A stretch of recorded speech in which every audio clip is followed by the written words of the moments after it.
Bom dia, boa tarde, boa noite, meu nome é Gabriel e esse é mais um vídeo do meu canal, Economia para Iniciantes. Antes de mais nada, eu peço que você deixe seu like, se inscreva no canal e ative as notificações para mais novidades. Hoje eu vou estar fazendo uma resenha da obra A Biografia de Thomas Sowell, né? Essa obra aqui foi publicada pelo jornalista Jason, originalmente em inglês há alguns anos atrás, e ela foi traduzida pela Avis Rara, né? Para quem não sabe, a Avis Rara é o selo de ciências sociais da Faro Editorial. E eles, inclusive, mandaram esse livro aqui pra gente do canal de presente. Então, deixar dois agradecimentos, né? O primeiro por ter traduzido essa obra para o português, né? E isso é muito importante para nós que gostamos do trabalho do Thomas Sowell. E também um agradecimento por ter enviado o livro aqui para o canal. Então, um agradecimento duplo. Vocês têm o meu eterno agradecimento e muito obrigado, mesmo de coração. Eu acabei lendo, né, essa obra em apenas 3 dias, então, e ela tem mais de 200 páginas, então é uma leitura bem tranquila, você não precisa ter muita experiência em leitura para estar lendo ela, nem precisa ter grandes conhecimentos preliminares, né, de assuntos como política, economia, etc. A obra ela é bem acessível a todos os públicos, tanto o público mais experiente quanto o público não tão experiente em leitura. Essa obra aqui ela é uma biografia, mas ela é uma biografia intelectual, ou seja, o principal foco vão ser as ideias do Thomas Sowell, né? O contexto também sobre as ideias, como que ele chegou a tais ideias também vai ser explicado. Então você vai ter acesso tanto a um resumo, né, obviamente de forma resumida, das principais ideias do autor, como você também vai ter acesso a curiosidades sobre a vida dele, né? Não diria nem curiosidade, mas sim acontecimentos que influenciaram, né, na carreira intelectual dele. Então, logo no início do livro, né, a gente vai ter acesso a uma introdução. Nessa introdução, logo no começo, o jornalista Jason, né, ele conta de uma entrevista que o Sowell deu para um canal de televisão, e o entrevistador perguntou como ele gostaria de ser lembrado. O Sowell disse que não faz questão dele ser lembrado, né, mas que ele gostaria que as ideias que ele passou fossem lembradas. E ele deu um exemplo do Hayek, né, que é o meu economista favorito. Então a gente tem essa admiração pelo Hayek em comum. Na verdade, eu tenho bastante coisa em comum com o Thomas Sowell, claro que ele é muito mais inteligente que eu, etc. Tem muito mais experiência também, se eu não me engano ele está com 93 anos, mas o que eu quis dizer é que nós dois gostamos do Hayek, né? E aí ele disse assim que o Hayek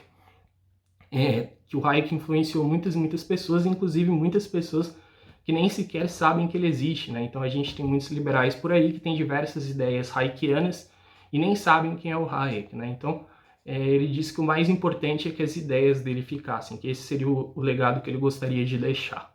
A gente também vai ter acesso a muitas informações pessoais dele, né? Então a gente vai, por exemplo, saber que ele foi órfão ainda muito cedo, né? Se tornou órfão ainda muito cedo. O pai dele morreu antes mesmo dele nascer e a mãe dele morreu muito jovem, então ele foi criado pela tia. Ele nasceu no sul dos Estados Unidos, né? No sul dos Estados Unidos, que na época tinha muitos casos de racismo. Até hoje tem, mas bem menos do que na época. E ele também depois se mudou para o Harlem, né, em Nova York, onde lá também ele sofreu muita discriminação, né? Porque, infelizmente, principalmente na primeira metade do século XX, nos Estados Unidos, tinha muitos casos de racismo.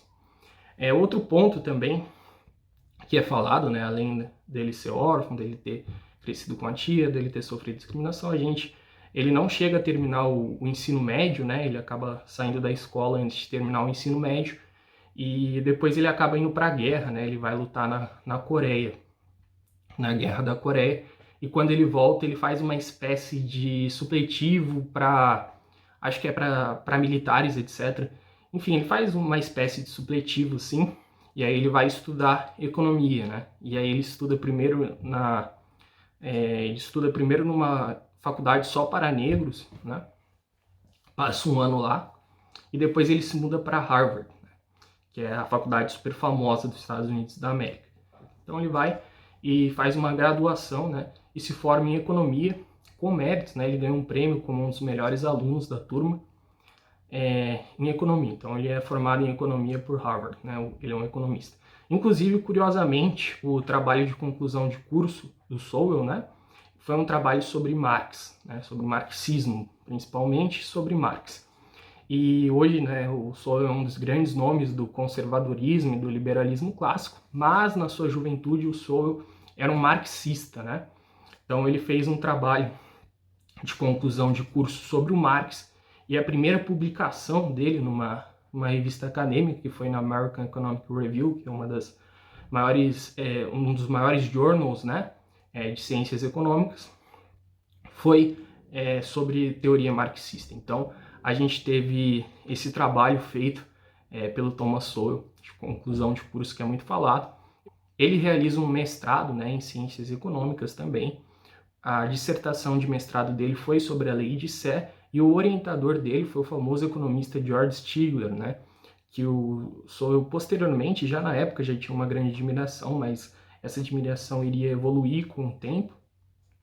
E, enfim, e após ele fazer esse mestrado, ele passa para o doutorado que ele realiza na Universidade de Chicago. Na época, a Universidade de Chicago até hoje, já era uma das maiores universidades de economia, uma das mais importantes de todo o mundo, e o Sowell vai realizar o doutorado lá. Lá ele tem uma aula de teoria dos preços com o Milton Friedman, inclusive tem uma história muito interessante, né, que o Sowell tinha tirado o B nessa matéria, e o Milton Friedman chamou ele num canto para parabenizar o Sowell pelo B, né? Porque era tão difícil tirar um B na nota, na matéria do Milton Friedman, que o Milton Friedman foi parabenizá-lo pessoalmente, né? Inclusive é dito na biografia que naquele ano ninguém tinha tirado um A, de tão difícil que era a matéria de teoria dos preços do Milton Friedman. E entre um dos ensaios, um dos artigos, uma das leituras, né, recomendadas naquela matéria que o Friedman falou para os alunos lerem, estava o texto O Uso do Conhecimento na Sociedade, que na época o Sowell não deu tanto valor assim, mas que posteriormente esse artigo do Hayek queria mudar a vida do Sowell. Mas então, basicamente, essa foi a formação dele, né? Ele se graduou em Ciências Econômicas por Harvard, fez mestrado, eu não me lembro exatamente aonde, acho que foi em Colômbia, e se formou e teve o seu PhD pela Universidade de Chicago, né? Então ele é um PhD em Ciências Econômicas. E até o doutorado ele se considerava um marxista, né? E posteriormente ele deixaria de ser marxista para ser o que é hoje, né? Um liberal clássico, um conservador. O Thomas Sowell inicialmente escrevia mais sobre questões de economia, né? Principalmente de história do pensamento econômico, de HPE. Ele escreveu um livro sobre a lei de Sé, que foi inspirado em sua dissertação de mestrado, e ele também iria escrever uma obra chamada Conhecimento e Decisões, né? Essa obra Conhecimento e Decisões, ou Decisões e Conhecimento, estou fazendo uma tradução livre do título, né? Na verdade o título original é Knowledge and Decisions, foi inspirado no artigo do Hayek, O Uso do Conhecimento na Sociedade, que era o artigo que ele tinha visto no doutorado, mas ele só foi perceber a importância desse artigo anos depois, quando ele estava estudando questões da União Soviética, né? Ele estava estudando por que estava tendo tantos problemas alocativos da União Soviética, e ele se lembrou, né, desse artigo, O Uso do Conhecimento da Sociedade, do Hayek. Então, ao se lembrar, ele foi reler, e quando ele releu, ele disse que achou muito bom, muito melhor do que da primeira vez que ele leu. E ele decidiu estar escrevendo esse livro, né, Knowledge and Decisions, onde ele expande o argumento do Hayek. O artigo do Hayek, o ensaio, né, do Hayek, foi publicado no American Economic Review em 45, salvo engano. O Uso do Conhecimento na Sociedade é um artigo bem pequeno, tem na internet, menos de 10 páginas, e o Sowell conseguiu expandir esse argumento do Hayek para um livro de mais de 400 páginas, né? E inclusive foi muito elogiado esse livro. Esse livro foi elogiado pelo James, que ganhou o Prêmio Nobel de Ciências Econômicas, o James da Escola de Escolha Pública. Inclusive o James chega a comparar esse livro com A Riqueza das Nações, de tão boa que é a qualidade, segundo ele. Eu não li ainda, mas eu imagino que realmente deva ser muito bom.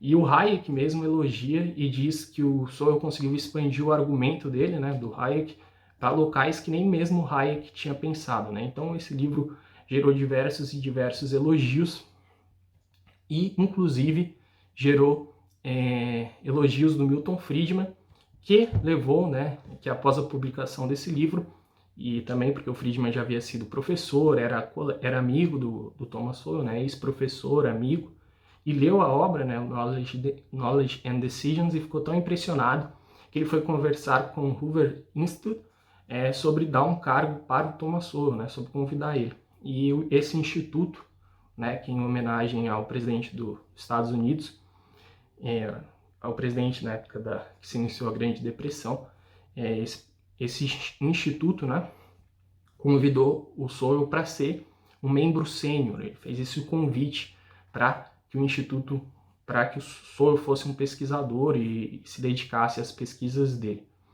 Inclusive, aqui vai um ponto bem interessante. O Sowell estava bem feliz como professor. Ele disse que estavam ocorrendo diversas mudanças e que o ensino tinha piorado muito nos Estados Unidos, que os alunos estavam muito rebeldes, que os professores estavam passando a mão na cabeça de muitos alunos irresponsáveis, etc. Então ele já estava meio insatisfeito, já estava bem satisfeito, não é? Bem satisfeito com o ensino nas universidades. Então ele decide abandonar, né, a carreira como professor no início da década de 80 e se dedicar exclusivamente a estar escrevendo livros e artigos, né? E ele escrevia artigos não só acadêmicos, ele escrevia muitos artigos para jornais, né? Ele tinha uma coluna semanal, se eu não me engano, no Wall Street Journal, né? Eu acho que ele já escreveu também para o Washington Post, e ele também participava de muitas entrevistas, etc. Escreveu dezenas de livros, e ele acaba mudando, né, o foco dos livros dele com o passar do tempo. Ele vai escrever um pouquinho sobre direito, filosofia, e ele também vai escrever principalmente sobre as ações afirmativas, né, principalmente criticando muitas ações afirmativas ao redor do mundo, questionando a sua eficiência, né? Isso acaba gerando um ódio em relação a ele. Ele já tinha escrito algumas coisas sobre isso anteriormente, mas ele começa a focar mais, principalmente na década de 80, 90 e assim por diante. Inclusive, esses são alguns dos seus textos e livros, né? Livros que abordam esse assunto, são muito famosos e muitas pessoas, principalmente de direita, gostam bastante. E como ele era de direita, né, ele sofreu muitas e muitas críticas e até mesmo ofensas da esquerda liberal. E aqui vai um parênteses, né, quando eu digo esquerda liberal, é que nos Estados Unidos os progressistas eles são chamados de liberals, né? Aqui no Brasil, quando a gente fala liberal, normalmente a gente pensa em Hayek, Mises, etc. Inclusive alguns consideram o próprio Sowell liberal, mas nos Estados Unidos, liberal significa quase que o oposto do que a gente entende por liberal, né? Então ele estaria falando de um Barack Obama, de uma Hillary Clinton, né? De um Paul Krugman, por exemplo. Então esses liberals criticavam muito, né, essa esquerda, membros do Partido Democrata, etc., sempre atacaram muito o Thomas Sowell, né? E inclusive o biógrafo mostra diversos exemplos onde, no lugar de atacar as ideias do Thomas Sowell, né, os argumentos que ele apresentou, né, os dados, né, o Thomas Sowell é um cientista bem empírico, então ele vai sempre buscar as evidências, os dados no mundo real, enfim, ele vai atrás, ele se importa muito com evidências, ele bate muito nessa tecla, que é até um resquício, né, do que ele aprendeu com os economistas de Chicago. Então, no lugar das pessoas baterem na lógica dele ou nas evidências que ele apresenta, essas pessoas preferem atacar a pessoa dele, né, falar que ele é um traidor, né, que ele odeia as minorias, etc. E então partem para o ataque pessoal e monopolizam a virtude. Inclusive eu tenho um vídeo muito interessante sobre o monopólio da virtude, que parece bastante com o que eles fazem com ele. Inclusive essa ideia, né, do monopólio da virtude é uma ideia do Thomas Sowell, né, que eu aprendi com ele e eu percebi que é assim. E até eu sofro um pouco isso, né, eu tenho um canal com alguns milhares de inscritos, é bem pouca gente, né, se comparado ao Thomas Sowell, que fala para milhões e milhões de pessoas, mas eu já sofro alguns ataques, assim, então eu fico imaginando um cara que tem o alcance que ele tem e fala de assuntos bem mais polêmicos, né, eu falo só de ciências econômicas e já recebo muitos ataques, imagina o Thomas Sowell que fala de assuntos como ações afirmativas, né, cotas e coisas do tipo, e fala uma coisa diferente da ortodoxia liberal. o quanto que ele não é atacado, né? Então ele realmente é um cara bem corajoso, assim. O biógrafo também vai nos contar quais que foram os principais pensadores que influenciaram o Thomas Sowell, né? Então o biógrafo vai falar sobre o George Stigler, né, com quem o Sowell aprendeu muito, inclusive o George Stigler foi orientador do Sowell na dissertação de mestrado do Sowell. Ele vai falar sobre o Milton Friedman, que ajudou muito o Thomas Sowell, inclusive, como eu já falei, ajudou o Thomas Sowell a entrar para o Instituto, né, que permitiu que ele se dedicasse tanto a estudar essas questões que ele estuda hoje. Ele também vai contar da influência do Hayek, né, que é óbvia, tanto que a obra de economia, uma das obras mais importantes de economia do Sowell é inspirada, né, num artigo do Hayek. E o Sowell também tem muita influência, foi muito influenciado, quer dizer, pelo Edmund Burke e por outros pensadores conservadores desse calibre. Então, de fato, o Sowell é um conservador, né? Então, a gente também vai ter acesso sobre esses pensadores que influenciaram muito ele. Então, basicamente, essa é a biografia, né? Essa biografia do Thomas Sowell, a gente vai ter acesso tanto a questões da vida particular dele, como questões da vida intelectual dele, né, etc. Aqui eu contei apenas algumas ideias presentes, o livro tem muito mais coisa do que eu disse aqui, não vou tomar ainda mais tempo de vocês. E é isso, eu gostei muito desse livro, foi um livro, como eu falei, consegui ler em 3 dias, me diverti muito, aprendi muito, né? E eu recomendo bastante que vocês leiam. Se você quiser ajudar o canal, você pode compartilhar esse vídeo com os amigos, o compartilhamento ajuda bastante. Se você for comprar esse livro, eu gostaria que você comprasse pelo nosso link da Amazon na descrição, assim você dá uma ajuda também para o canal, além do compartilhamento, que também ajuda bastante. Eu convido também você a ver os nossos vídeos sobre o Thomas Sowell, né? Você que gosta do Thomas Sowell talvez goste do meu vídeo sobre o monopólio da virtude, sobre quem é Thomas Sowell, né? Sobre a resenha da obra Economia Básica, entre outras obras. E é isso aí, eu gostaria de agradecer de coração, né? Você que me assistiu até aqui. E um forte abraço a todos. Que Deus abençoe a todos.